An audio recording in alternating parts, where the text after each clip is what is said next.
Gracias, María Giles. Gracias por la lectura, Olga. Saludos fraternales a todos. Como dijo María Giles, se está grabando. Si alguien no quiere aparecer, no concorda con la grabación, puede quitar su video. ¿Está bien? Eventualmente, cuando habléis, vais a aparecer en la grabación. Si alguien no quiere estar en la grabación, puede quitar el video. Bueno, nos reúne hoy este seminario que nosotros llamamos En la Hora de la Verdad y que se trata de la reforma interior.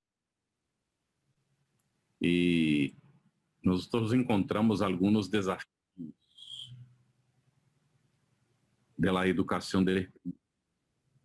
Desafíos que principalmente están calcados en nuestras necesidades evolutivas.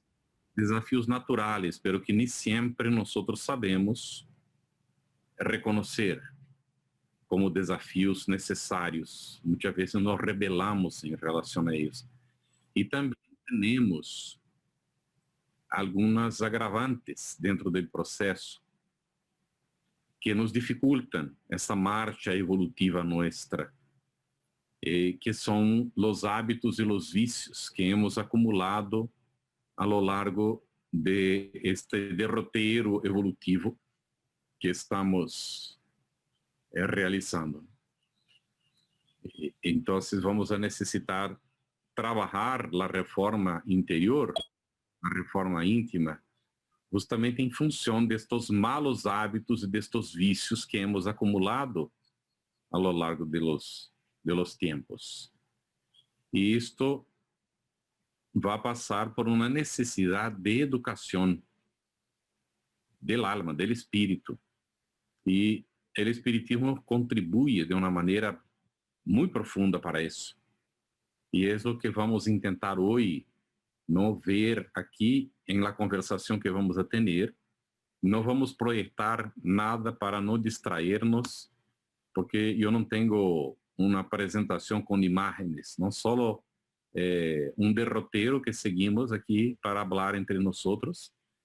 E vamos buscar destacar a necessidade e importância da transformação íntima, moral, de cada um de nós, que é generadora de consequências positivas em las relações nossas com os demás, ou incluso com, não solamente com os demás seres humanos, com o próprio planeta em onde estamos, com a natureza, com os seres inferiores da criação e todo o mais.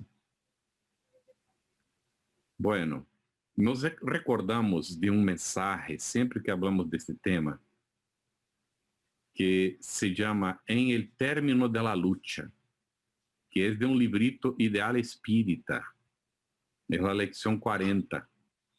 E eu me recuerdo que este librito, mi papá lo tenía en la guantera del camión, que mi tía, la hermana de él, le había dado en 1963. Pequeñito, eu podia ponerlo en el bolsillo, la gente confundía, y cuando veía aquello, ¿no? Así, el volumen decía, ¿me das un cigarrillo? Eu decía, bueno, hombre, yo no fumo, pero si quieres puedo leerte un mensaje. Cuando sacaba el librito del bolsillo, la persona se asustaba, ¿no?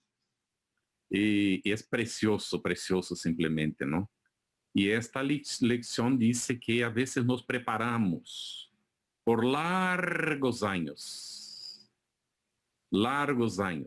para un minuto de testimonio. Y si fallamos en este minuto de testimonio, que es nuestra hora de la verdad, a veces nos va a costar otra vez un tiempo largo de preparación para volver a pasar por la experiencia y ver si ahí nosotros la aprovechamos. Tuvimos un amigo, hoy está desencarnado, era un conferenciante así con un potencial muy bueno, una capacidad impresionante de comunicar, que se llamaba Altivo Ferreira. Trabalhou muito no movimento espírita, foi vice-presidente da FEB, cuidó de Reformador por muchos años, que es la revista centenaria de la FEB, ¿no? Surgió un año antes de la FEB, el Reformador. Y Altivo Ferreira, él decía que todos nosotros tenemos oportunidades. Y él simbolizaba esta oportunidad como un caballo, que una vez alguien le dijo esto y él lo memorizó cuando era joven, ¿no? Un caballo que está preparado para que cuando pase, es preparado para cada uno de nosotros, para que lo montemos y él nos va a llevar en nuestro destino. Es un símbolo, ¿no? Y él dijo que cuando pasa el caballo y nosotros no estamos atentos, no sabemos aprovechar, no montamos, él se va, él sigue. Y pasarán otros caballos, pero no son los nuestros, son de otros. Y ahí hemos perdido la oportunidad y hay que esperar otra vez que este caballo dé la vuelta, no se sabe por dónde, para volver a presentarse y ver si ahí nosotros identificamos la oportunidad. Hay un dicho chino y que fue adaptado por André Luiz, que dice así, ¿no? El dicho chino dice que cuando el discípulo está listo, el maestro se presenta. Y André Luiz adaptó con los mentores espirituales, ¿no? Cuando el trabajador está pronto, está listo, el trabajo aparece. O sea, no falta el maestro para el discípulo, pero el discípulo no está listo, él no consigue identificar. Ahora, el trabajador lo mismo, el trabajo está ahí, pero el trabajador no está atento, no está en condiciones, no ve ni siquiera identifica el trabajo. A la medida en que va madurando, va viendo. Entonces, con el espiritismo, nosotros somos llevados a hacer cuestionamientos básicos, fundamentales, y nos da la respuesta, nos presenta las condiciones de entender el significado de estas cuestiones básicas. Por ejemplo, ¿qué somos nosotros? Si preguntamos, ¿quién eres? ¿Qué es lo que respondemos? Podéis hablar por el micrófono o poner el área de texto ahí, escribir. ¿Quién? Si te pregunto, ¿quién eres? ¿Qué respondes? Respondería mi nombre a lo primero. Muy bien, Montse. Es lo que decimos, ¿no? Si alguien me pregunta quién eres, yo digo Carlos Campetti, a su servicio. ¿No es así? Ahora sí preguntamos diferente de esto. Va a ser la otra pregunta. ¿Qué somos? Ahora sí. Lucía está riéndose, ¿no? ¿Qué somos? Vamos a ver. Espere, ponga ahí en el área de texto o diga alguna cosa. ¿Qué somos? ¿Qué eres? Tenemos espíritu. Muy bien. ¿Quién fue que dijo? Fue Josefa. Somos espíritu. ¿Mm? ¿Qué es lo que cambia? El espíritu nos lleva este mismo nombre, ¿no? Hace un ratico yo cité un hermano, compañero que tuvimos llamado Alípio Altivo Ferreira. Tuvimos un amigo llamado Alípio, ahora está desencarnado.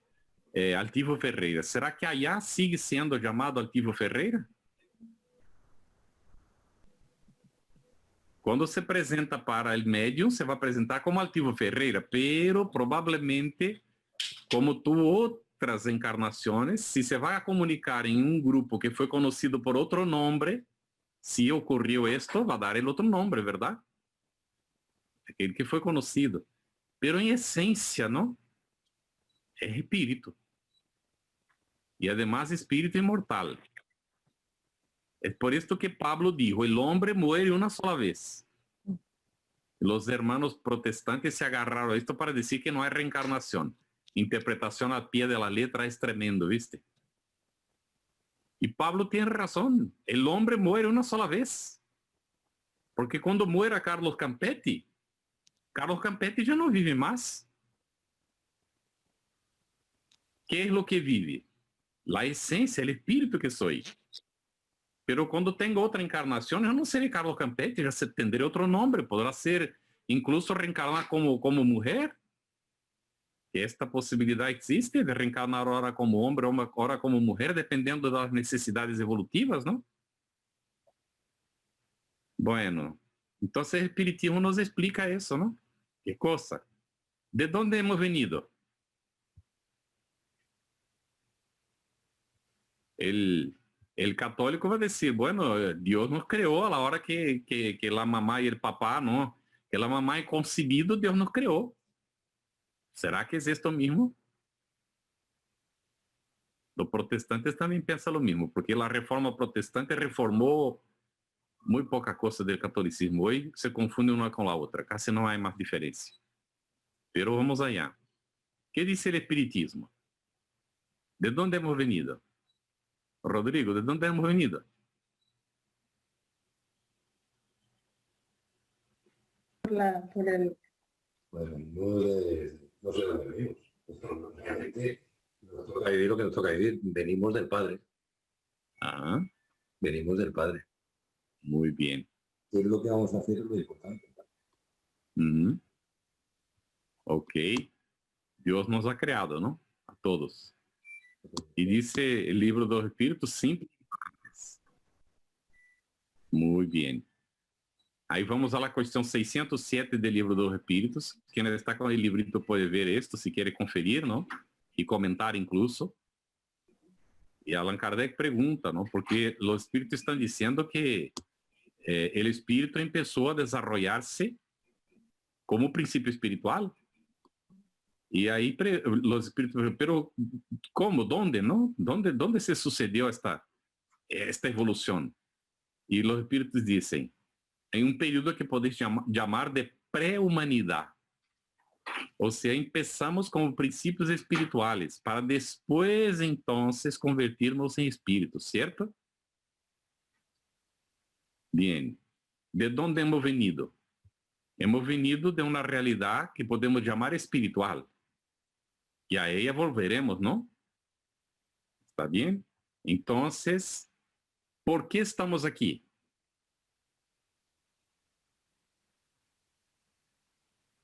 Estáis muy calladitos. Voy a empezar a provocar. Estamos Alimentar, aprender. Aprender. Estamos aquí evolucionando. Eso. Evolucionando para progresar, ¿no? Muy bien. Hacer progreso. ¿Hacer qué, Josefa? Hacer un progreso. Progreso, muy bien. Ah, muy bien. Pero individualmente hay un plan individual para cada uno, plan de mejora. Ujú. Que esa mejora pues lleva a la reforma, sobre todo la reforma espiritual, Muy basada en las experiencias bien. que pasemos en la vida, ¿no? Y luego hay otras mejoras como buenos planes de mejora a nivel nacional, a nivel de raza y a nivel de otras historias, ¿no? Pero creo que cada uno de nosotros tenemos un plan de mejora individualizado. Muy bien. Para cada uno, en cada encarnación, una planificación, ¿no? Muy bien. Excelente. Y ya sabemos para dónde vamos, ¿no? Retornaremos a la realidad espiritual. El que muere es el cuerpo, pero seguimos. Con esta visión que el espiritismo nos ofrece, ¿no? Entonces empezamos a examinar lo que nos dificulta. Nos dicen los espíritus que las dos grandes llagas de la humanidad son dos enfermedades tremendas, se llama egoísmo y orgullo. ¿Cierto? Esta es nuestra traba. El egoísmo nos prende a la personalidad. O sea, egoísticamente nosotros nos preocupamos más con la existencia material que con la realidad espiritual, porque no tenemos esta condición de fe, de confianza, de seguridad, de que estamos amparados por un plano espiritual superior y no pensamos que hay una solidaridad. Entonces pensamos primero yo, después vamos a ver si hay espacio para los otros. Esto es un problema gravísimo, ¿no? para el bien colectivo. Bueno, entonces, el egoísmo nos dificulta avanzar conforme la ley divina nos propone. Y el orgullo es una traba al progreso. El orgullo establece relaciones complejas con los demás, difíciles, ¿no? Y entonces, estos dos, el egoísmo y el orgullo, son el origen de todos los demás vicios que tenemos. De todos. Y alguien podrá preguntar, pero ¿de qué estás hablando? Los vicios morales, ¿verdad? Y yo os pregunto, ¿será que el egoísmo y el orgullo son origen solamente de los vicios morales? ¿Qué os parece? Estoy hablando por comparación, un vicio físico, por ejemplo, de la bebida, alcohol, ¿no? De la drogadicción. Estos son vicios considerados físicos, pero que también establecen dependencia psíquica, ¿no? Psicológica. Bien. Cuando yo digo, ¿no? Si el egoísmo y el orgullo son padres de todos los vicios, estamos incluyendo también los vicios materiales. ¿Puede hablar, Carmen? Abre el micrófono. Buenas tardes. Buenas tardes. Primero tengo una preguntita. Entre el orgullo y el egoísmo, ¿quién es el papá? Muy buena pregunta.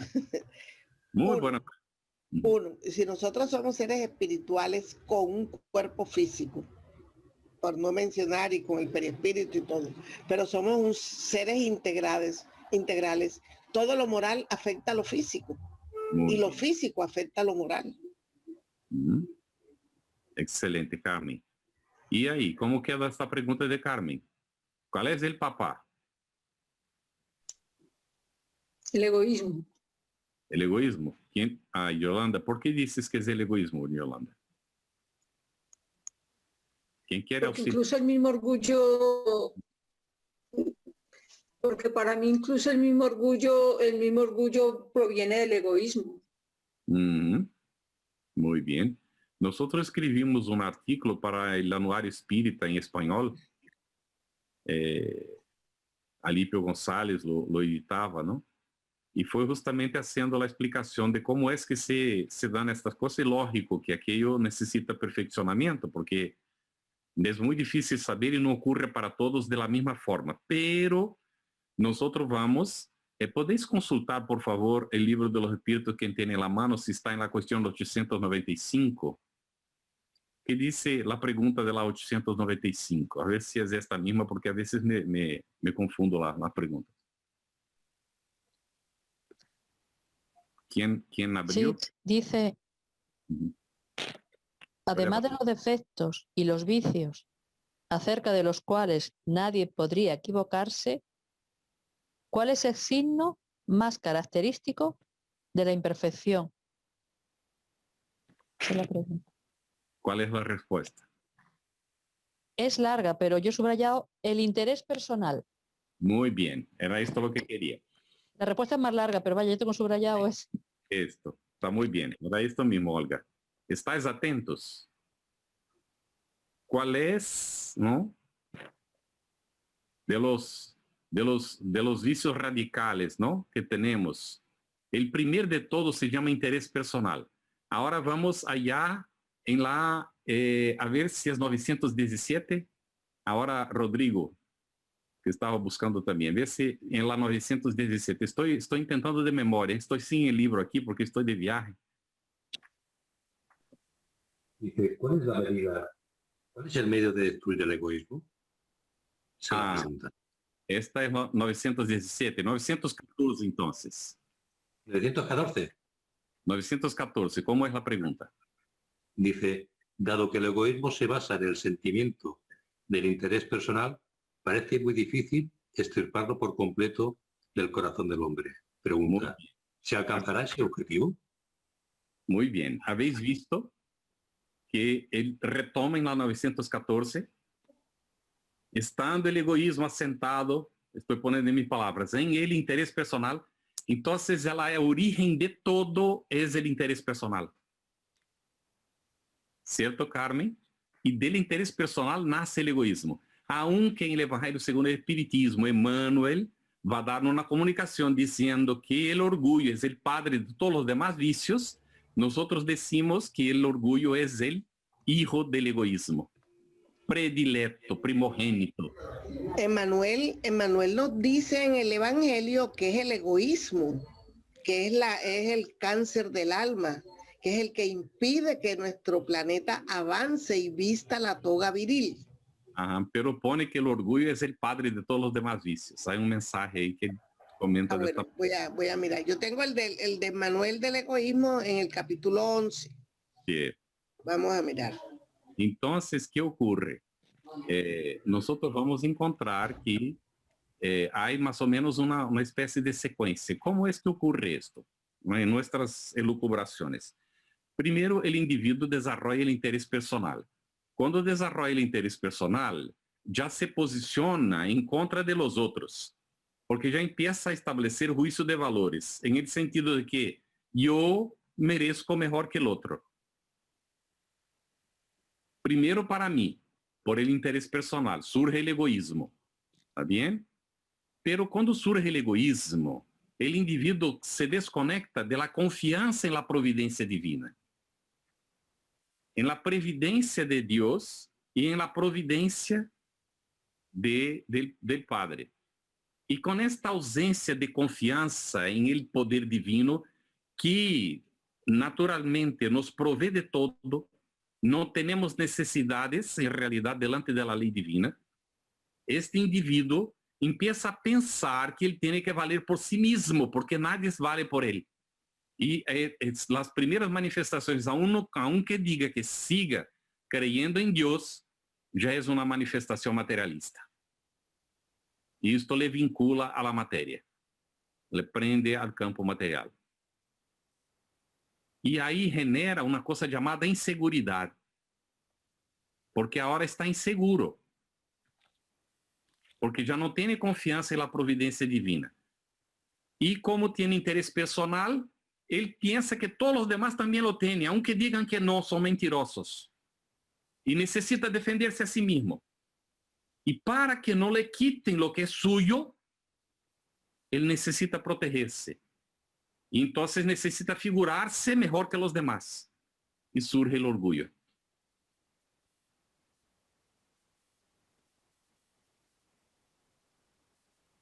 Esto es solo una idea, ¿está bien?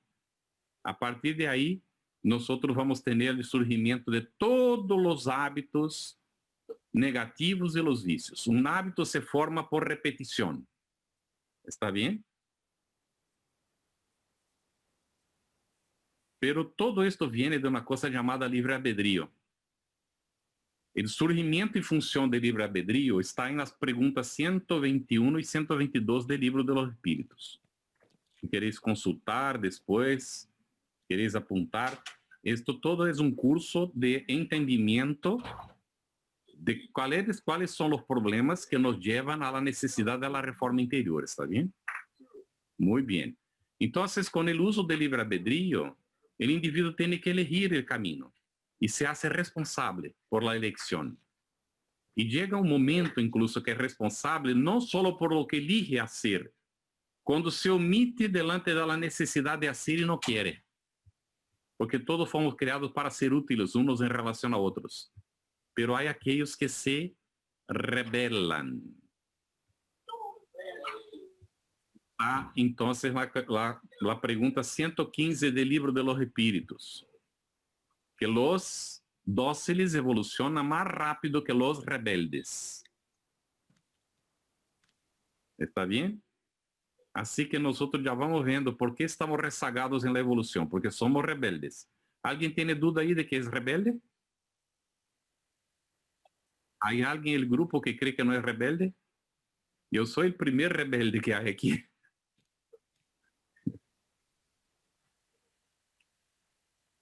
¿No? Esta rebeldía nuestra nos va rezagando en el proceso evolutivo nuestro. ¿Está bien? Porque no somos dóciles, no escuchamos a los buenos espíritus, escuchamos pero no queremos atender. Entonces, la responsabilidad es progresiva.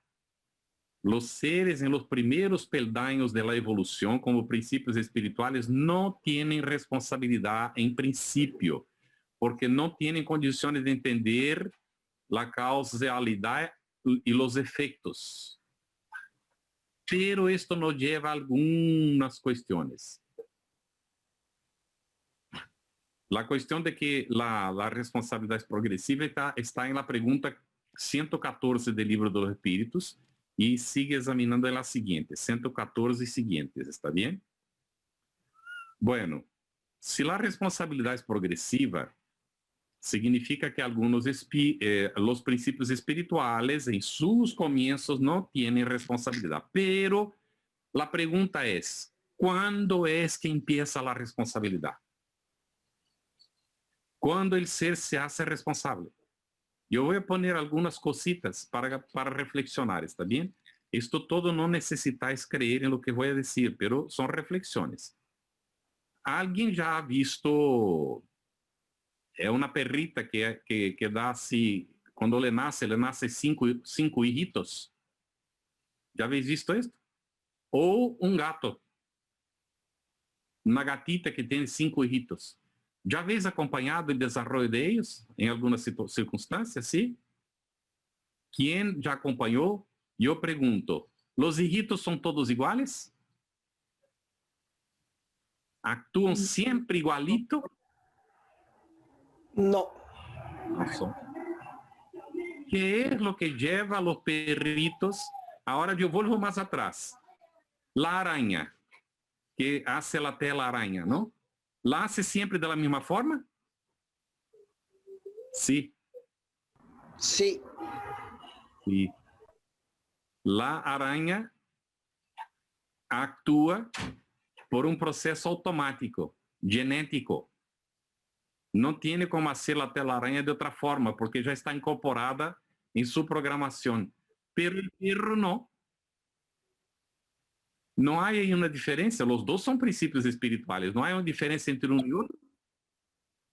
¿Habéis percibido? Ahí les voy a poner una cosita. ¿Por qué mata el león? No es para sobrevivir. ¿Mm? ¿Sí? Cuando tiene hambre para comer, para subsistir. Bien. Sandra dijo alguna cosa también, Sandra. ¿Sí? Para sobrevivir. Es que no se me oye bien, no sé por qué. Muy bien, sí, para sobrevivir. Excelente, Sandra. Esto mismo, para sobrevivir. Cuando tiene hambre, ¿no? Muy bien. Entonces, yo he visto en esta, creo que era Planeta Tierra, una cosa así, un programa de estos. Unos... ¿cómo es el nombre? Aquellos búfalos que viven sueltos, ¿no? En las praderas. Algunos búfalos iban caminando, pastando, y han encontrado unos hijos pequeñitos de león. Y los machos fueron ahí y mataron los hijitos de león. Y os pregunto, ¿esto es natural?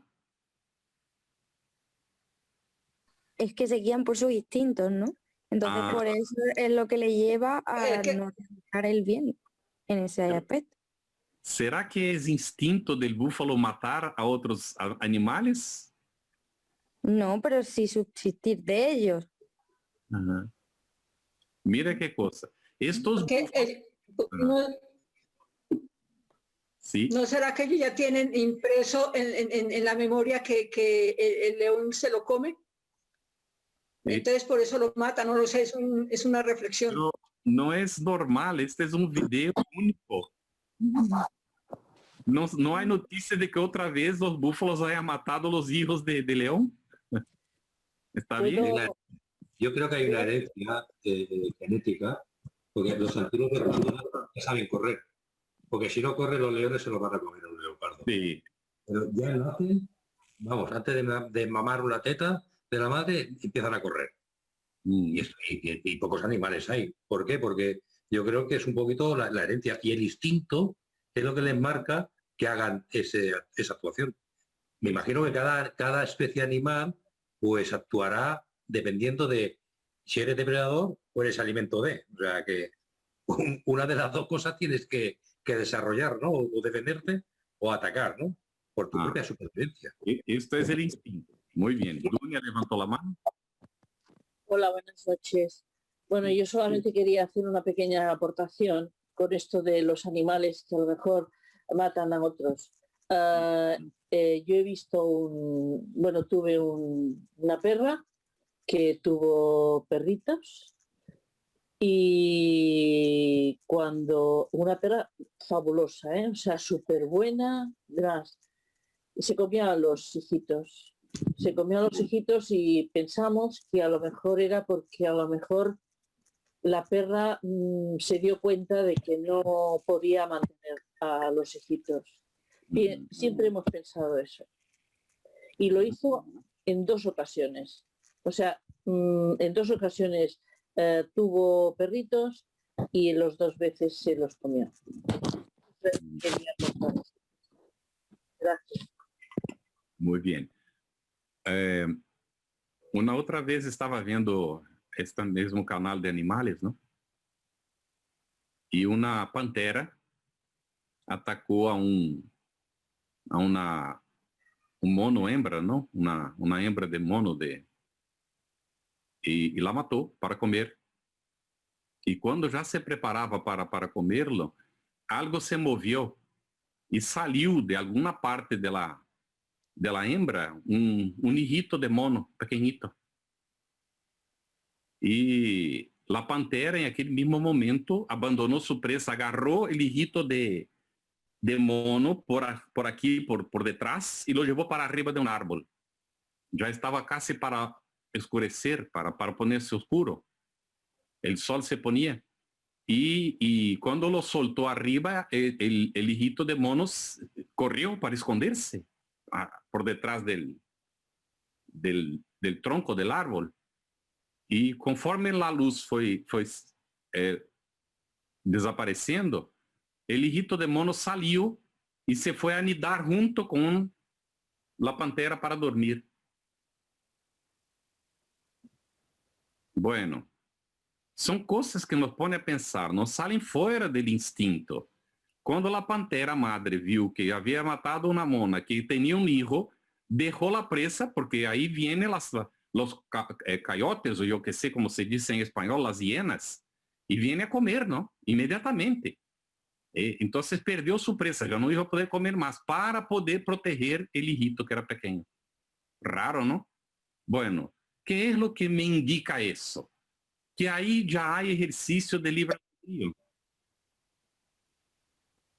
Y ya empieza a surgir la responsabilidad relativa. Pero esto queda para confirmación en el futuro, ¿está bien? Es una teoría. ¿De dónde viene la desviación moral? ¿De dónde surgen las imperfecciones morales? De las experiencias que vamos acumulando a lo largo de los tiempos, las elecciones que vamos haciendo.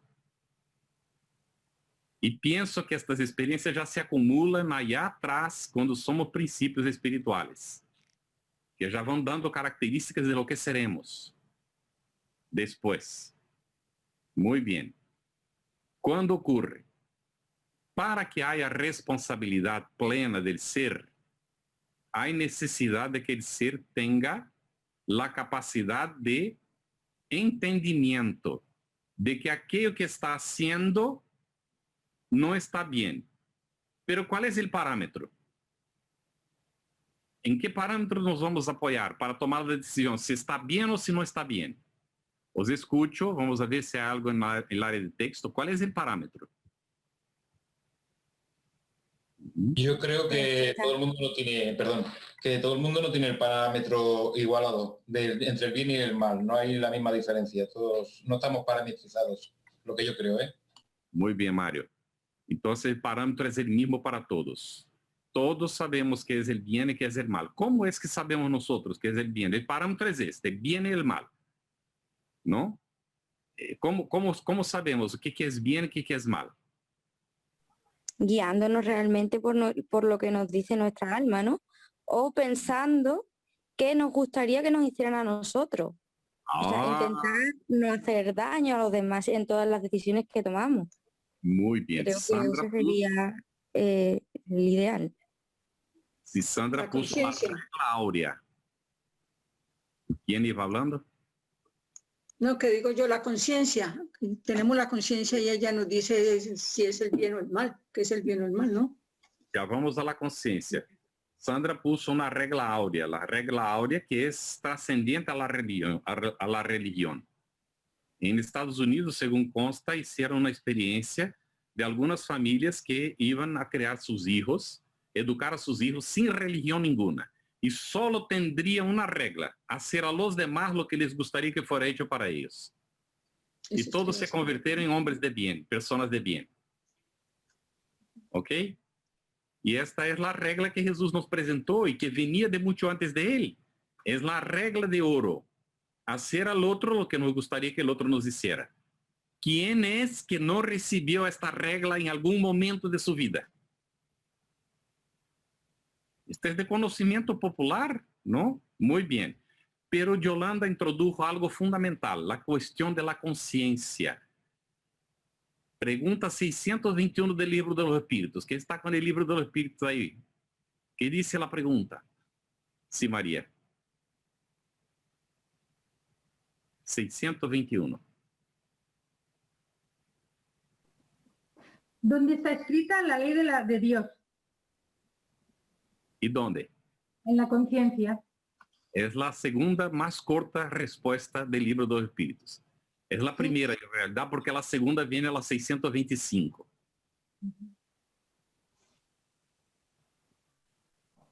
Entonces, en la 621, ¿dónde está inscrita? ¿Dónde está inserida? ¿Dónde consta la ley de Dios divina?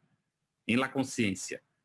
Así que uno no puede alegar ignorancia, porque así como la araña ha recibido, ¿no?, una matriz para producir telaraña de la misma forma siempre y cazar para poder supervivir y crear sus hijos y tal, ¿no?, lo que produce.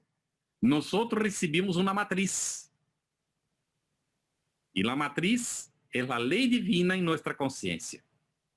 Y no hay a quien no la tenga. Este es el padrón, Mario, ¿cierto? ¿Qué es entonces el mal? ¿Qué es el mal? Todo lo que tiene que ver con el orgullo, el egoísmo y guiarse por los instintos. Muy bien.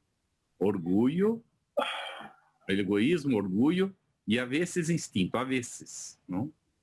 Porque el instinto nos guía normalmente para las cosas que son necesarias y para el bien.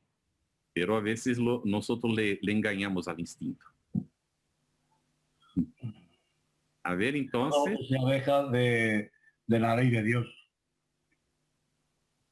Perdón, ¿fue Luis quien habló? Sí, sí. Es que no tengo el micrófono bien, pero vamos, es aquello que todos que se aleja de la ley de Dios es mal. Muy bien.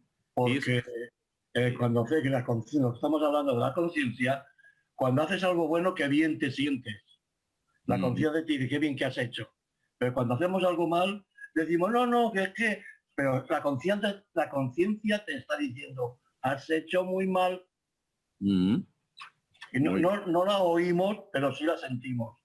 Ajá. ¿Podríamos decir que el mal es todo lo que contraría la ley de Dios que está en nuestra conciencia? Está en el Libro de los Espíritus también la respuesta a esa, ¿está bien? ¿Qué es el mal? Todo aquello que contraría la ley de Dios, claro. La ley de Dios. ¿Y qué es el bien? Todo aquello que hace cumplir la ley de Dios. Muy bien. ¿Está tranquilo para todos esto? El espiritismo es muy objetivo, ¿no es? Lucía, ¿qué te parece? ¿Quedó claro? ¿Sí? ¿Está bien?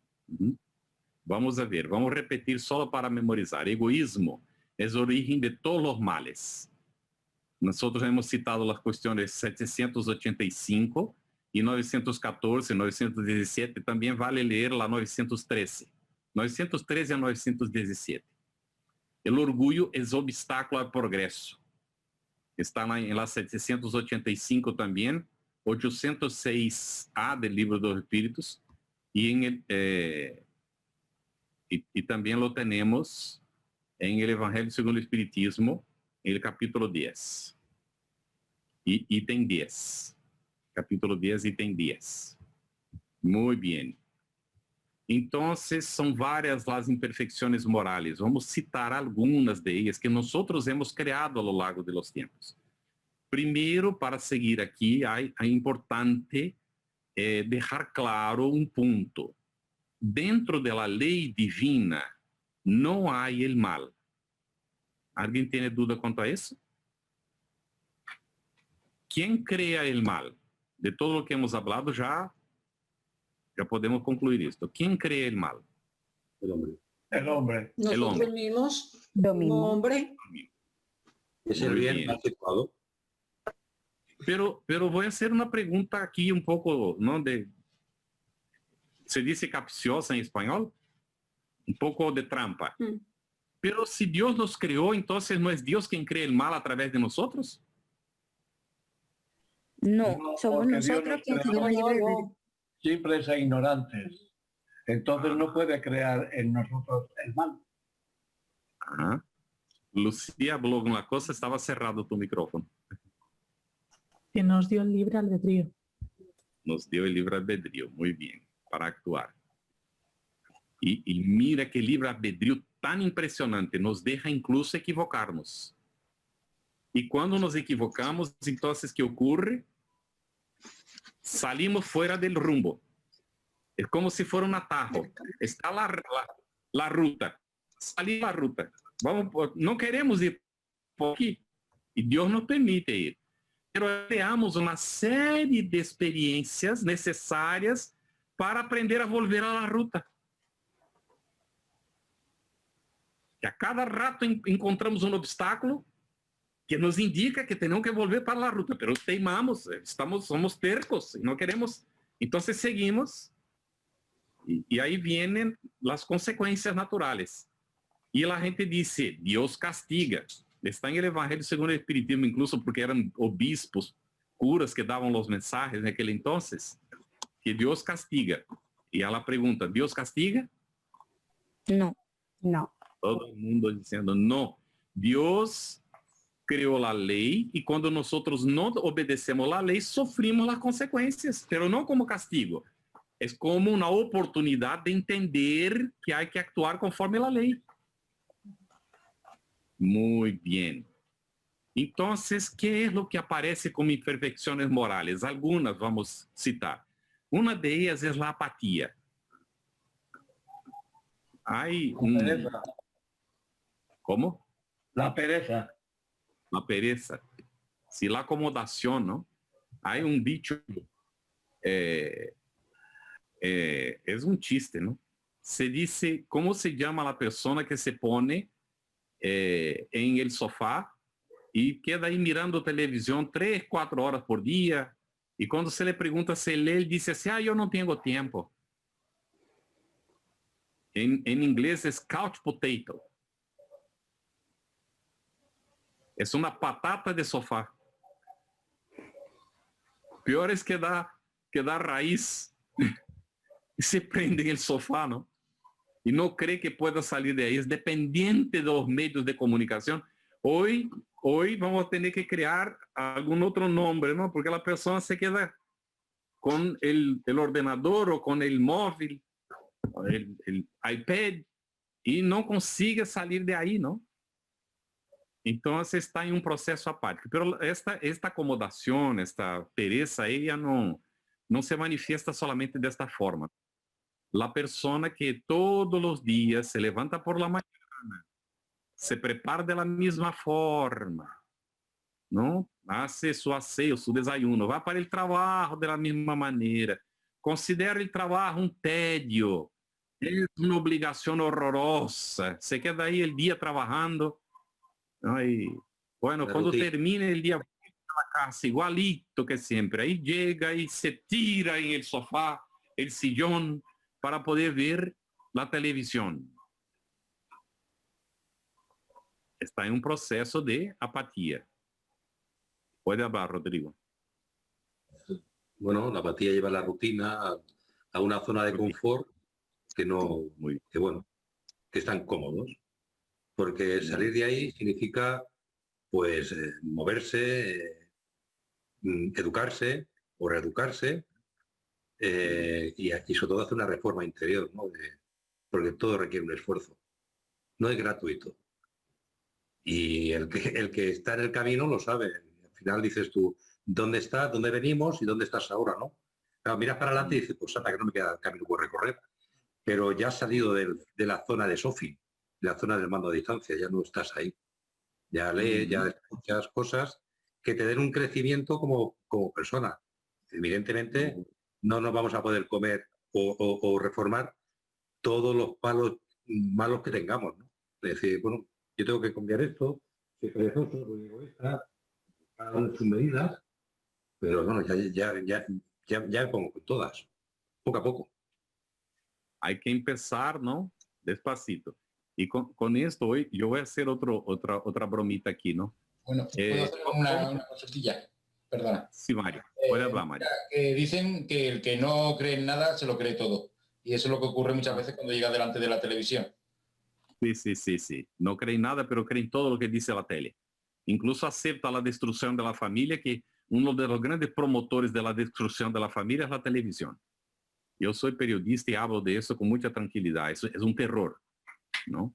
Pero vamos allá. Es un instrumento que podría ser utilizado para educar a la gente. En 15 años cambiaría, ¿no?, el posicionamiento del mundo si se hiciera cosas útiles en la televisión, en los medios, ¿no?, en las redes sociales hoy. Pero nosotros tenemos lo que producimos, ¿no? Y lo que nos agrada, ¿no? Lo que nos gusta. Entonces tenemos que cambiar nosotros para que las cosas cambien, ¿no? Ahí, entonces, a ver si me recuerdo lo que iba a poner, se me pasó. Voy a otro asunto y después ya me recordaré. Perdona, sí, ya recordé. No, tranquilo, Mario. Es porque pusiste una cosa muy importante, viste, ahora mismo. ¿Cómo es que se come un plato de sopa caliente? ¿Por dónde se empieza? Cucharada, cucharada. Por los lados. Cierto. Por los bordes. ¿No? Por las laterales, que se enfría primero, ¿no? Cierto. Entonces, ¿cuál es el gran problema? Es el egoísmo. Sabemos que es el egoísmo. Pero para atacar el egoísmo, nosotros a veces tenemos que empezar a trabajar lo que él ha producido a lo largo de los tiempos, ¿no? Entonces identificamos, la persona es dependiente alcohólica. Esto viene del egoísmo. Pero si ella no tiene condiciones, está dependiente del alcohol, de atacar el egoísmo. Ella va a necesitar primero resolver la cuestión relacionada con el alcohol. Porque si resolviera el egoísmo, resolvía de inmediato la cuestión del alcohol. Pero ella no tiene condiciones. Entonces va a tener que pasar por experiencias y tal, hasta lograr. Cuando logre dominar el vicio aparente, ya tiene más fuerzas para ir ahora a percibir otros que tiene también. Hasta conseguir llegar al ámago. Pero atención con esto. Porque se come un plato de sopa caliente por los bordes, o cucharada a cucharada, ¿no? Por los bordes, cuando es calentado en el fuego común. Pero cuando va al microondas, ¿cuál es la parte que va a estar más fría? ¿No es el centro? Así que hay ciertas circunstancias en que tenemos que saber examinar y ver que si estamos siempre comiendo por las laterales, por los bordes, no vamos a alcanzar nunca la solución. Hay cosas que hay que ir ahí y resolver. Y el libro de los espíritus nos pone, la Kardec, la cuestión 917, de 913 adelante, va a examinar esta cuestión del egoísmo y va a decir que en cuanto no se atacar el mal por la raíz, no habrá solución para la humanidad. Y la raíz es el egoísmo. Y volvemos un poco atrás y vemos que la raíz es el interés personal. ¿Está bien? Pero hay que ir trabajando despacito, como dijo Rodrigo, porque si no, nosotros no conseguimos. Nos frustramos, establecemos una meta muy difícil de alcanzar. Y como no alcanzamos, nos frustramos, nos sentimos incapacitados. ¿Ah? Ahí hay que ir despacito, hacer una programación de trabajo, ¿no? Así que hay que identificar, soy apático, soy perezoso, hay que trabajar eso. Otra, envidia. Está en la cuestión 933 el asunto de la envidia. Es un mal voluntario la envidia. No es necesario para nosotros, pero la persona la crea para sí. Ninguno de los males son necesarios, nosotros los creamos todos, pero algunos son muy evidentes. La envidia es uno de ellos. Es querer ser lo que el otro es y nosotros no somos, o querer lo que el otro tiene y nosotros no tenemos. Y así no disfrutamos de lo que somos ni de lo que tenemos, porque estamos siempre sintiendo envidia de otros, queriendo ser, porque no sabemos reconocer que el otro también tiene sus luchas, sus dificultades, y aún más en estos días de las redes sociales. Mi hermano, fuimos a almorzar juntos y se preparó ahí un postre maravilloso, ¿no? Un budín sobre un bollo. Magnífico aquello. Y él quiso sacar una foto para poner en Instagram. Yo le dije, bueno, ¿y cuando tú tienes un dolor de espalda, tú pones en el Instagram? Ah, bueno, no, estas cosas negativas no, entonces esto es falso, ¿no es así? Ahí solo aparecen las cosas bonitas, las cosas que son buenas, porque nadie quiere figurar de persona con limitaciones, cuando todos nosotros las tenemos. Y solo las vamos a resolver cuando nosotros admitamos que las tenemos. ¿No es así? Los también. Los celos tienen un mensaje maravilloso según el Espiritismo, capítulo 5, item 23, que trata de los celos. Otro tormento voluntario, desnecessário completamente, ¿no? El celo es ausencia de confianza en sí mismo. Nace del interés personal allá atrás. Eu sou zeloso porque não tenho confiança em mim mesmo, em minha capacidade de conquistar. Eu quero que a outra pessoa me pertenezca porque não reconozco que ela tem direito à liberdade. Que horror! Quando eu mesmo não sou dono de mim mesmo, estou tão mal que eu tenho celos de outros. E a pessoa que tem celo, normalmente, ela se põe nerviosa e agride a outros. E em la agressão está dizendo assim, por amor de Deus, mira, tu não me ves como sou necessitado, pero não sabe pedir, não sabe expressar-se, então ofende ao outro. ¿Está bem? Bueno, um outro vício tremendo, la maledicência e la calúnia. Outra vez. ¿Con base en qué supervive la televisión con los noticieros? ¿O los propios periódicos? Con los chismes, los chismorreos. Los chismorreos. No hablar mal de los demás. Espírita, todas las veces que tú pones la televisión en el noticiero, estás incentivando a la gente a seguir hablando de los demás. Ay, Dios mío, ¿cómo voy a estar informado entonces? No te preocupes, yo soy periodista, ya no leo más periódico ninguno. Salvo quando tenho necessidade de investigar alguma coisa, pero eu sei das informações todas que eu necessito. Chegam a mim, de alguma maneira. Ao revés de ler o periódico todos os dias, eu leio aqui, mira. Allan Kardec, isto sim tem um compromisso. Está na Revista Espírita, está lá em 1865. Quando chega a 1869, volvo para o Livro de los Espíritos, leio que é o Espiritismo e vou lendo todos. Otra vez.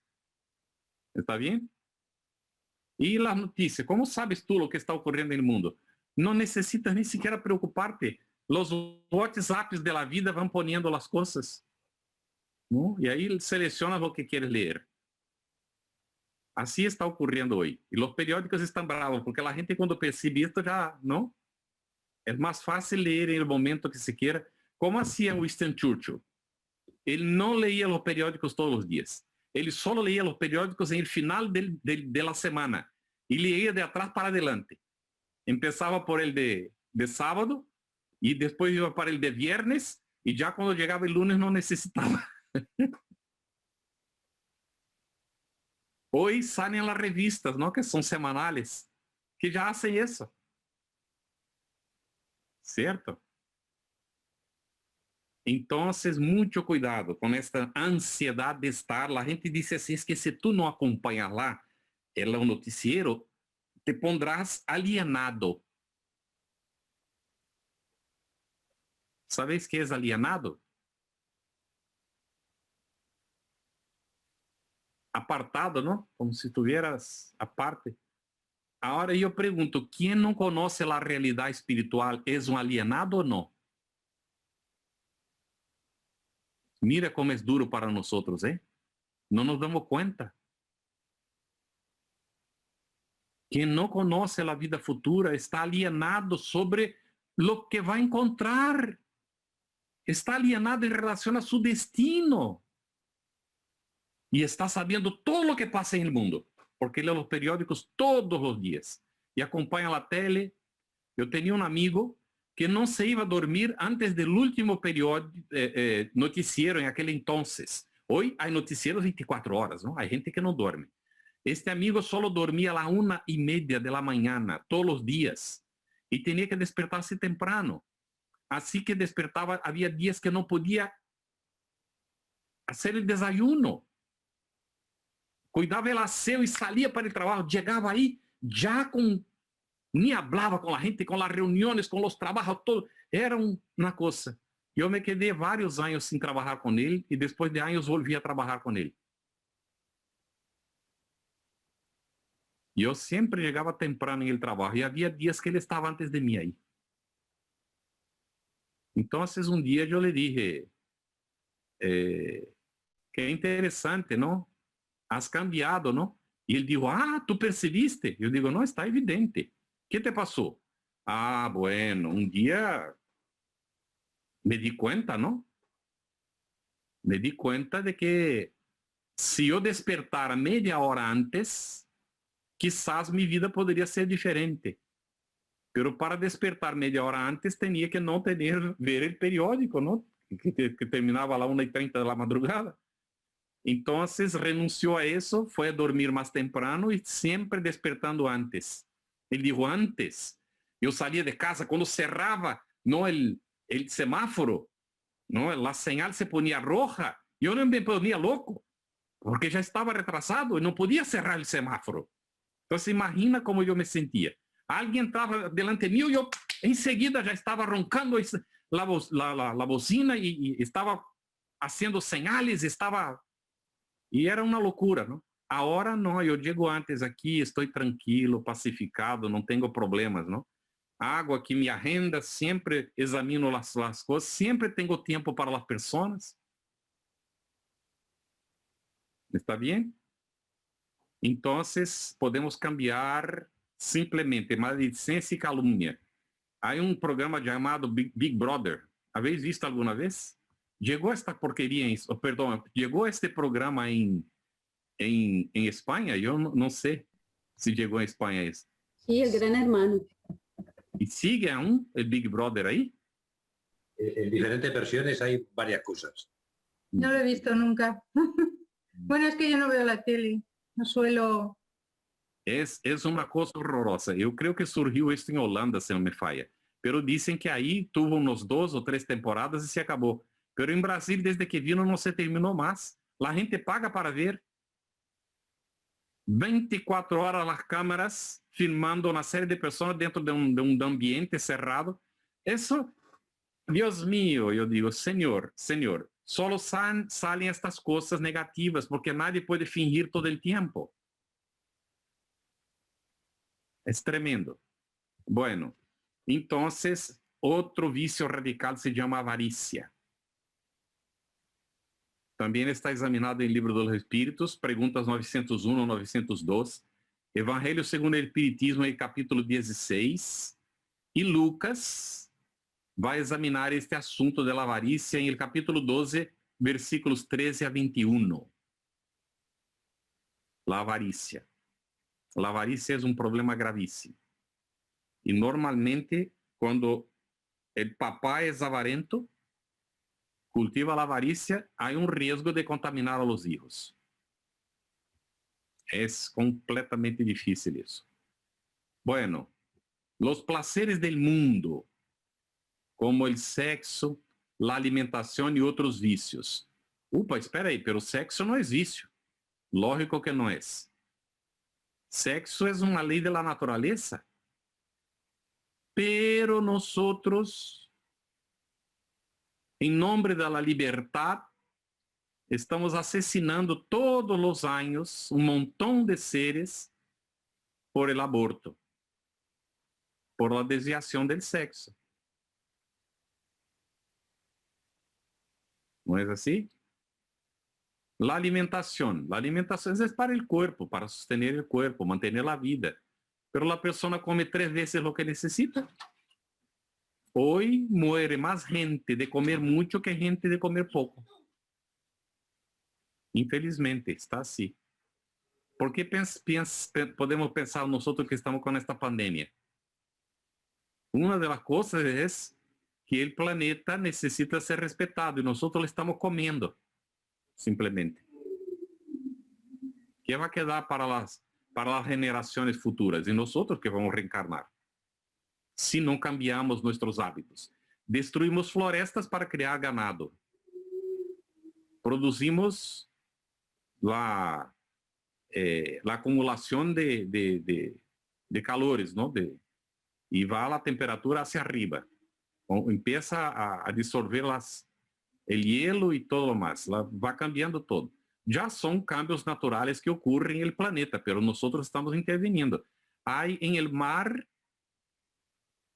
no, en el océano hay un mar de plástico. Y seguimos produciendo plástico. Vas a comprar hoy y no encuentras más vidrio prácticamente. Todo está en plásticos. Y yo me siento mal de tirar muchas cosas. Entonces voy acumulando para ver si reuso, ¿no? Pero una hora... já. E vas buscar opção. O azeite, que tradicionalmente sempre foi em vidro, estão poniendo em plástico. Que sabor tem um azeite puesto em plástico? Não é o mesmo. Pero não percebimos que as outras coisas também não têm o mesmo sabor, porque já nos hemos acostumbrado. É porque custa 50 cêntimos mais caro comprar em vidro. Pois paguemos €1. Se é necessário. Hagamos um esforço, não? Pero temos que indicar que já não queremos mais estas coisas. É difícil, não? Há que haver uma conscienciação mais ampla, incluso de los produtores e todo lo mais, não? Então, vamos para o fanatismo. Estou citando apenas alguns, hein? E vou terminar por aqui. Fanatismo. É um produtor de guerras terríveis. Pero que é pior? A guerra exterior ou a guerra íntima? ¿Por que ocorre a guerra afuera? Porque somos fanáticos por dentro, com nós mesmos. Porque estamos guerreando, peleando com nós mesmos todo o tempo.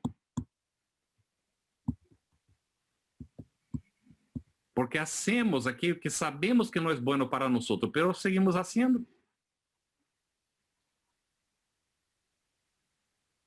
Bien, bueno. Vamos agora para a necessidade da reforma, então. Delante de todo esto surge a necessidade da reforma interior, da reforma íntima, como condição de melhoria do mundo.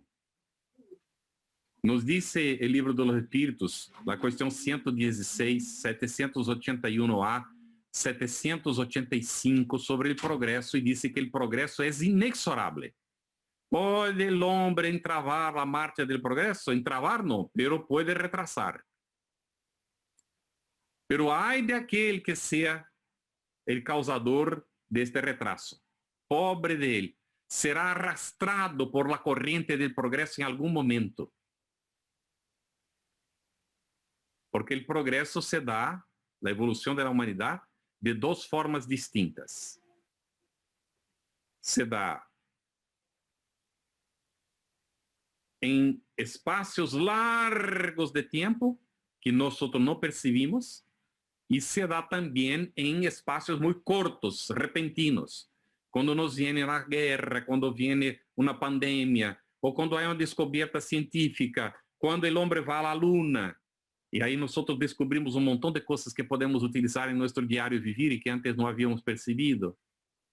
porque tuvieron que avanzar, ¿no? Varios conceptos de alimentación y todo para mantener a las personas ahí tantos días en el espacio.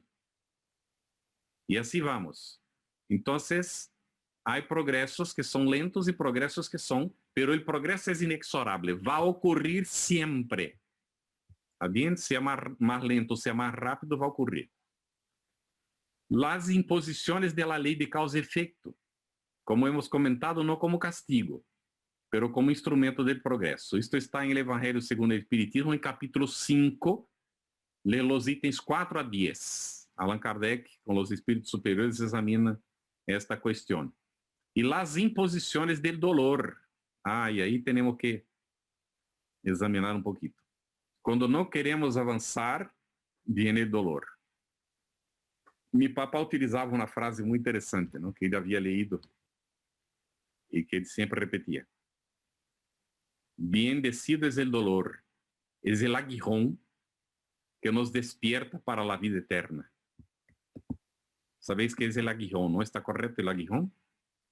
Que se utilizaba cuando los carros eran llevados por buey, utilizaban un aguijón para que el buey andara, ¿no? A veces un poco más rapidito y tal. ¿Cierto? Entonces, sobre el dolor, estamos en el libro de los espíritus 726, 727, 995, el Evangelio según el Espiritismo, el capítulo 17, ítem 7, León Denis. ¿Quién ha leído León Denis? El problema del ser y del destino. ¿Quién ha leído? Levanta la mano. ¿Quién no ha leído? Por favor, espírita, necesita conocer León Denis. Yo, en este seminario de hoy, os invito a algo especial. Hay que leer todo, ¿no? Si ya habéis leído Kardec, porque Kardec primero, entonces segundo León Denis.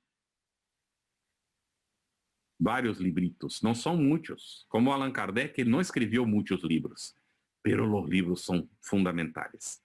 Empecemos con Después de la muerte. Después de la muerte. Después vamos para el problema del ser, del destino y del dolor. Después en el invisible. Socialismo y espiritismo. Bien. El problema del ser y del destino es crucial. Muy bien. El gran enigma. Bueno, son varios de León Denis. ¿Cuáles son los instrumentos para la reforma interior, para la reforma íntima? Para nuestra reforma moral. ¿Cuáles son los instrumentos? Las religiones dogmáticas nos auxilian.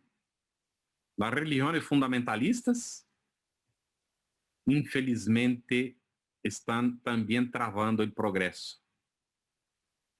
Establecen normalmente una cosa llamada culpa y una dependencia de la persona en relación a sus representantes de las iglesias. Esto es tremendo, tenemos que liberarnos de esto, ¿no? Con todo el respeto que cada uno puede tener la religión que quiera, con todo el respeto. Pero ha llegado el momento de entender que el dogma, sea científico o religioso, es dogma y como dogma nos impide de crecer. Porque tenemos el derecho de cuestionar todo. Dogmas incuestionables no sirven más para nuestra evolución espiritual. No sirven. Tanto es que en el Evangelio según el Espiritismo dice así: crede en Dios, pero sabiendo por qué. ¿Está bien? Entonces, las religiones dogmáticas ya tuvieron su tiempo. Ya no sirven más.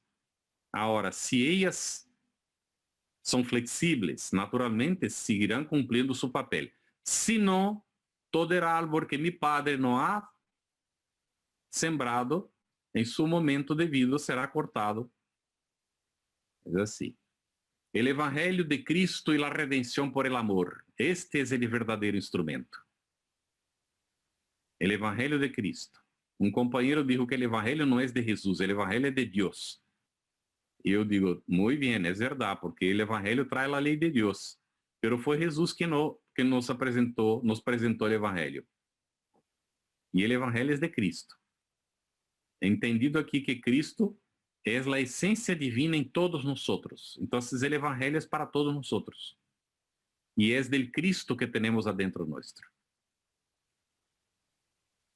Esencia divina.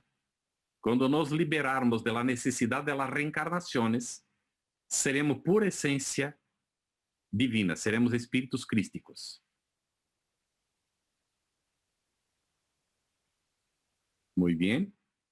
Y la doctrina espírita. La doctrina espírita y la educación del espíritu viene a traer una propuesta completamente renovadora para nosotros.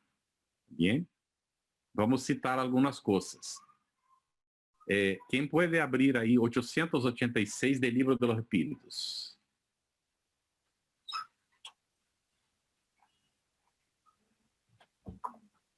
Yo voy a pedir que, Olga, si la abriste, lea la pregunta y ahí Rodrigo y María pueden leer la respuesta. Que esta queremos la respuesta entera. Olga puede leer la pregunta, por favor. Pues larga que la respuesta. ¿Cuál es el verdadero sentido de la palabra caridad, tal como Jesús la entendía? Cortica, ¿eh? No, María, lee de nuevo, Olga, para que la gente memorice. Benevolencia para con todos. Indulgencia. Un momento, María. María, un momento. Deja a Olga leer la pregunta otra vez para la gente memorizar. Un momentito. ¿Cuál es el verdadero sentido de la palabra caridad, tal como Jesús la entendía? Ahora, María, por favor. Benevolencia para con todos. Indulgencia para con las imperfecciones de los demás. Y perdón de las ofensas. ¿Habéis visto que las palabras benevolencia, indulgencia y perdón forman una cosilla llamada BIP? ¿Ya habéis percibido esto? Entonces nosotros, un compañero puso el título, BIP 886. Yo no me olvidé más de esta pregunta. Esto me salvó una vez. Que tuve que hablar de improviso sobre la caridad. Me llamaron en el último momento, ¿no? Y yo tuve que hablar y me recordé que estaba en la 886 la esencia de lo que tenía que hablar, ¿no? Benevolencia para con todos. Indulgencia hacia las imperfecciones ajenas y perdón de las ofensas. Mira, ¿por qué estamos poniendo esto? Porque el espiritismo va a rescatar la esencia de la enseñanza del Evangelio de Jesús. ¿Alguien tiene duda cuanto a eso?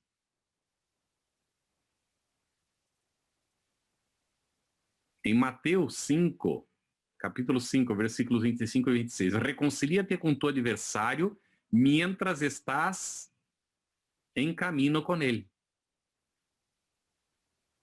Y el espiritismo viene a explicar por qué en el Evangelio según el espiritismo.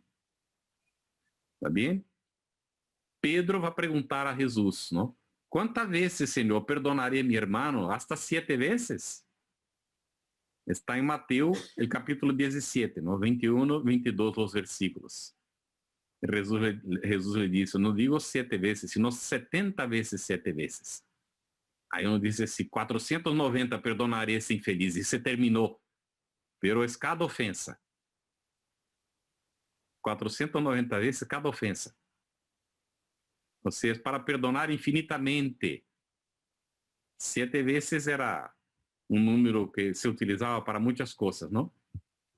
Y ahí vamos a recordar que la regla áurea, hacer a los otros lo que queremos que nos haga, está en Mateo capítulo 6, versículo 31. Y en Mateo 5, 23, 24, pregunta, ¿cuál es el sacrificio más agradable a Dios?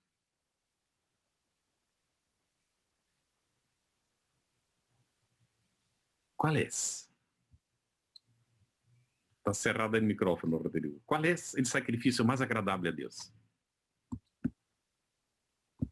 Oh, el amor. Ajá. ¿El amor es como un sacrificio? Sacrificarse por los demás. Sacrificarse por los demás. Ajá, estamos muy bien. El amor, el ejercicio del amor y el sacrificarse por los demás. ¿Qué más?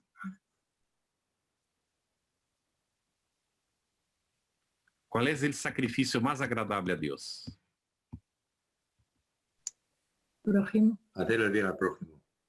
La caridad en su máxima expresión. Muy bien, hacer el bien al prójimo. Todo lo que habéis dicho está correcto. Muy bien.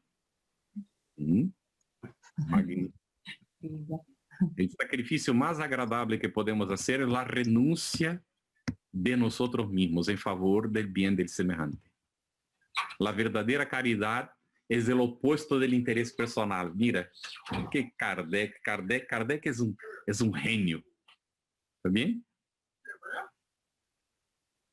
La caridad verdadera es el extremo opuesto del interés personal. No hay caridad si hay interés personal.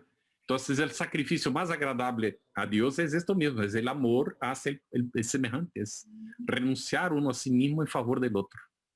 Magnífico lo que habéis puesto. Muy bien, muy bien. Bueno. Y el Espíritu de verdad, es muy curioso que este mensaje está en el Evangelio, en el libro de los Médiuns, al final.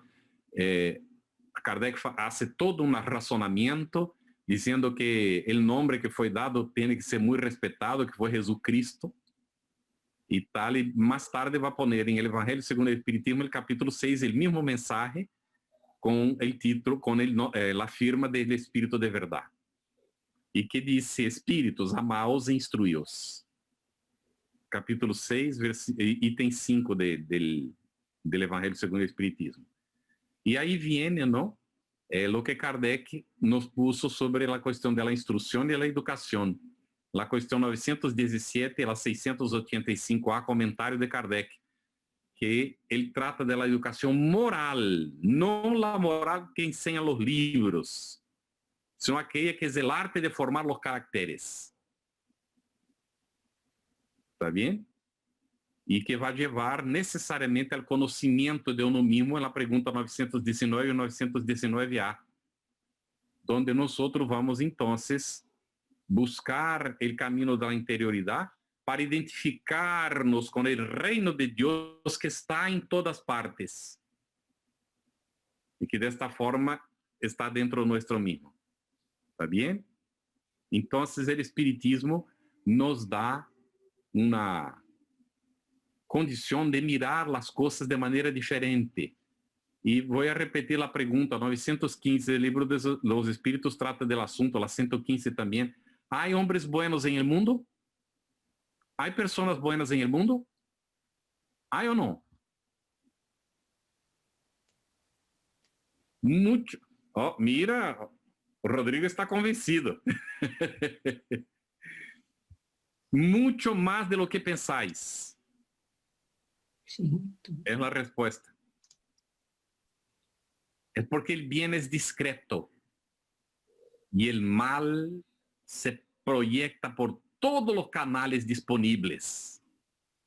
Y tiene un miedo de que el bien aparezca porque por la simple presencia del bien el mal se anula. Esto es lo que nosotros tenemos que entender.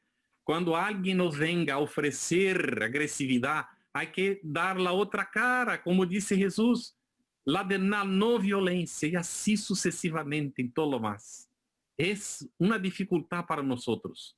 Para mí es una lucha tremenda, porque yo digo, pero hombre, ¿cómo puede ser que este individuo, y solo por esto ya está la cosa hecha, no puede, no hay que reaccionar, hay que actuar. Y solo se conquista con el bien. Yo me recuerdo de Bezerra de Menezes, ¿no? De Gubbio. Ahí en Liberación. Que cuando quiere auxiliar a Margarita, no sé si es Margarita que está ahí, Margarita, que quiere auxiliarla, él va a auxiliar primero el hijo del obsesor de ella. ¿Está bien eso? Le conquista al obsesor porque auxilió a su familia. Y el obsesor no tuvo que hacer sino reconocer que era un individuo que merecía su crédito. Y decidió abandonar su presa por eso. Yo no sé si alcanza todo esto, ¿no? ¿Está bien? Es profundo y muy necesario para nuestra consideración. Yo no puedo ser instrumento del mal. aun cuando alguien esté perjudicando. Razones hay para eso. Y es posible de ahí sacar un bien. Entonces, el espiritismo nos trae esta amplitud de visión, sin discriminación. ¿Hay personas buenas en el mundo? Sí. Vamos a ver ahora. Me vais a auxiliar y ya estamos terminando casi con esto, ¿está bien? Me vais a auxiliar indicándome nombres de personas que son ejemplos de rectitud, de bien en este mundo. Vamos allá. Una pregunta que quería hacer. ¿Las personas buenas las tienen que decidir los demás o ella misma? Excelente pregunta. ¿Qué os parece? ¿Será que la persona buena los demás tienen que reconocer? El que es bueno no necesita alardear, ya está con su conciencia tranquila, ¿no? Y sabe que Dios lo sabe. Los demás no tienen que reconocer. Pero dice que Gandhi, cuando una alma se ilumina, yo estoy poniendo el cierre que voy a utilizar, muchas almas se iluminan con ella. Y Jesús dijo, cuando se prende la lámpara, no es para poner bajo la cama, el selemín, es para, ¿no? La luz normalmente, no es que uno tiene que querer ser ejemplo para los demás, es que naturalmente las cosas aparecen. ¿Está bien? De forma natural. Entonces vamos a algunos ejemplos. A ver, podéis abrir el micrófono y hablar. Teresa de Calcuta. Teresa. Por ejemplo, Pico Xavier, ¿no? Y, muy bien. ¿Quién más? Gandhi, el mismo Gandhi. Gandhi. Muy bien. ¿Quién más? Allan Kardec. Allan Kardec, lógico. ¿Quién más? Nelson Mandela. Nelson Mandela. Muy bien. ¿Quién más? Albert Schweitzer. Sí. Joven médico, renunció, ¿no? Porque tenía ahí podría tener una carrera brillante y fue a África a auxiliar a los que no tenían médico. Qué cosa impresionante. Hoy hay los médicos sin fronteras, gracias a Dios. Muy bien. ¿Qué más? ¿Habéis escuchado de hermana Dulce? Era una hermana de caridad en Brasil, se relacionó mucho con Divaldo. A veces llamaba a Divaldo y decía, Divaldo, he recibido aquí un camión de alimento. ¿Necesitas alguna cosa? Porque no tengo a quien entregar esto, es perecible. Todo de una vez. Y ahí dividía con Divaldo. Divaldo a veces le llamaba a ella, hermana, mira, está llegando un camión aquí. ¿Qué vamos a hacer? ¿Está bien?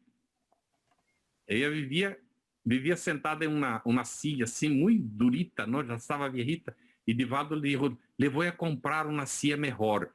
Ella dijo, no haga esto, mi hermano, con esto aquí ya he conseguido muchas sillas para mucha gente. Si me la das, voy a pasar a otro. Pero no me quieras quitar de mi sillita.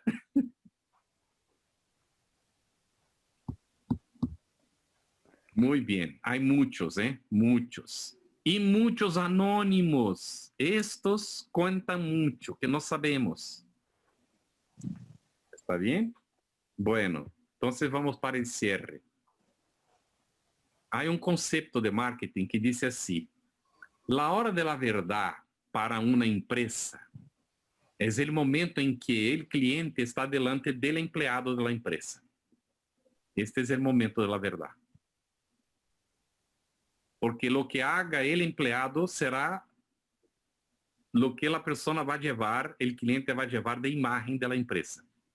Hoy mismo nosotros entramos en una tienda para comprar algunas cositas y mientras la que atendió no estaba ahí acompañando y la otra fue pasar en el caja y la cajera fue a cerrar el bolso con la grampa. Y Vera dijo que no era necesario cerrar con la grampa. Y ella siguió para cerrar con la grampa y la otra le dijo, mira, ella está pidiendo que no cierres con la grampa. Cállate. Yo sé lo que tengo que hacer. No le dijo a Vera, pero le dijo a la compañera, ¿no? Y ahí Vera miró aquello, asustada con aquello, ¿no? La mujer probablemente estaba con algún problema.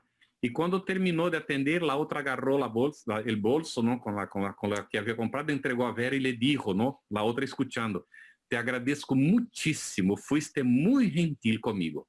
muchas gracias. Y la otra quedó mirando y Vera se fue, ¿no? Entonces, ¿cuál es la cara de la institución en esta situación de la empresa, no? Preferimos guardar de la que fue gentil. Pero mucha gente estará sintonizada con aquella grosera mujer que estaba haciendo lo que la cliente no quería y además aún fue agresiva con la compañera de trabajo. Bueno, entonces, la cara del espiritismo aparece ¿en qué momento? ¿Cómo es que la gente piensa que es el espiritismo? Lucía está cerrada el micrófono. ¿En qué momento aparece la cara del espiritismo para la gente? La gente piensa que espiritismo es fenómeno mediúnico. Ajá. Y cuando comienza a estudiar, se da cuenta que no. Entiende que no. Que es una filosofía moral de vida. Excelente, Carmen. Y ahí tenemos entonces esta oportunidad magnífica de nosotros dar la cara del espiritismo, ¿no? Antiguamente, en el interior de São Paulo, la gente decía así, él es crente, puede confiar que es buena persona. Significaba que era protestante. Había el concepto. Yo me quedé tan feliz un día en que escuché de un señor diciendo, él es espiritista, estaba se refiriendo a mi padre, ¿no? Él es espiritista, puede confiar en él.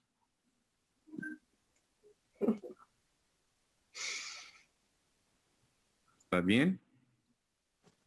Mi papá ya está desencarnado, ¿no? Desencarnó cuando estábamos en un encuentro espírita, estábamos en Ciudad Real. Yo recibí la noticia 5 minutos antes de empezar mi actividad. No sé quién estaba ahí, si se recuerda de eso. Sí, estábamos allí, sí. Entonces, yo recuerdo también. Una cosa magnífica, ¿no? Para cerrar el plan divino para el ser. Todos nosotros fuimos creados para la felicidad. Y Jesús nos enseñó para llegar ahí la religión natural. Cuando se encuentra con la mujer, donde él está sentado ahí aguardando, es el pozo de Jacobo, y viene la mujer samaritana a quitar agua, ¿no? A sacar agua. Y cuando él empieza a sacar agua, Jesús le dice así, mujer, dame de beber. Ella se asusta, ¿no? Samaritana, sola. El judío no tenía el derecho de dirigirse a ella. Entonces ella le cuestiona, pero ¿cómo tú te atreves a pedirme a mí agua, no? Y él le dice, si supieras con quién hablas, a mí me pedirías agua. Yo te daría de un agua que una vez que la tomaras jamás volverías a sentir sed. Y ella entonces se encanta con aquello, ¿no? Y quería saber, Señor, dame de este agua, ¿no? Y Jesús entonces, percibiendo la situación, le dice, si vete a buscar a tu marido para que sigamos hablando, ¿no?